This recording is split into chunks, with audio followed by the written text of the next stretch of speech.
your target journal that you're going to be trying to submit your paper to, you want to look at a lot of the papers from that journal and make sure that your manuscript is a match for the style and format of the papers that have been successfully published. That's going to be very important. Okay, so let's look at some tips for the introduction section.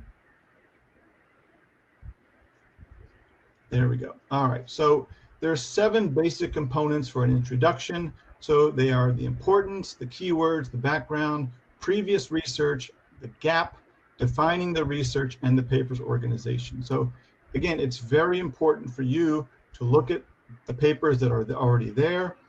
You can get some very good examples. You can get some examples of language that is used.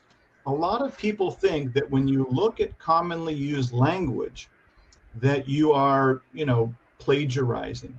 But it's really quite formulaic. There's a formula to the writing for academic research papers. So you'll see a lot of that used in a lot of different papers. So this first section is generally not very long compared to some of the other sections.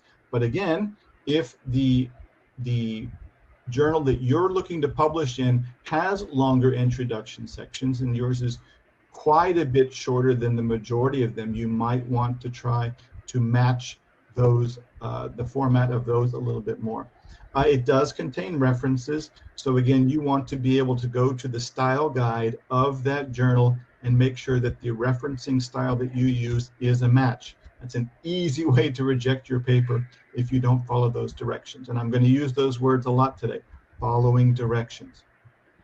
You also want to watch your verb tense here. We'll talk a little bit more about verb tense in the grammar section, but this is something that's very important, is watching your verb tense, because you're introducing things that are happening and also things that have happened. So you want to be careful about that and use that tool very precisely. All right, let's move on. Okay, so you want to establish an area of research, and we do this by first highlighting the importance of the topic, and then making general statements about the topic. And notice we have and or, it depends. Presenting an overview on current research on the subject, and or defining key terms. So again, you're going to want to look at a lot of successfully published papers. Look at how the journal usually accepts papers, what the format is, and then apply that format and style to your paper. All right, let's move on.